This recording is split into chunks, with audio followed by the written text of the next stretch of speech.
Inagaw mo kay Robin.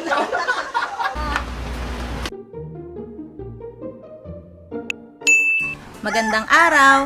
Maagap kaming nagising today. Wala kasing magbubukas ngayon ng stationery shop dahil nilalagnat si Dabe. Si Zara nauna nang bumaba. Ako naman, pagkatapos kong magligpit ng higaan, naghilamos lang ako. Tapos nagluto na din ako ng pang-ulam for lunch. Fried chicken ang menu natin today. Mabilis lang kasi itong lutuin. Nagtry pala ako nitong bagong breading mix ng crispy fry according sa packaging with extra crunch daw to. So let's see. Upon opening, 2 pack ang meron sa loob. Isang butter pack at isang breading mix. Sinunod ko lang pala yung instruction nito sa packaging. Habang nagluluto nga ako, nakita ko tong 2 makulit na naghaharutan. Alam nyo ba dati, nung unang dating ni Kisses, ayaw ni Hershey na lalapit ni balahibo ni Kisses sa kanya. Pero ngayon, hindi na mapaghiwalay. Laging magkasunod. Habang nagluluto pala ako, naglinis na din ako ng mabilisan. Feeling ko kasi ang kalat na. After ng mga gawa ay naligo naman ako. Magre-ready na din kasi ako para bumaba sa shop.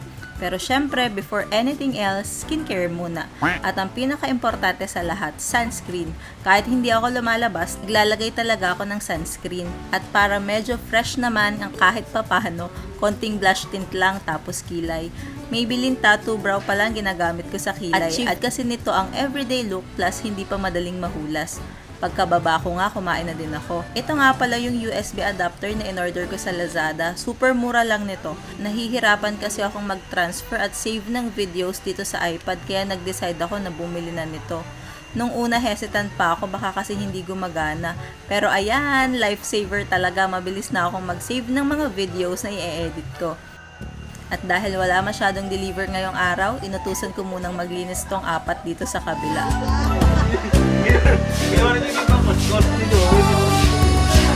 Inagaw mo kay Robin.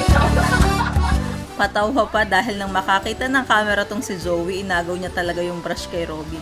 Kailangan pala laging may camera para magsikilos tong mga to. Kidding aside, masisipag naman talaga tong mga to. Ilan na yun? 35? Nang balikan ko pala si Sarah dito sa school supplies, madami na palang estudyante ang nagpapaserox. Kaya eto, tinulungan ko na muna. Gusto talaga namin yung ganto. Madaming tao, ibig sabihin kasi nito, madaming benta.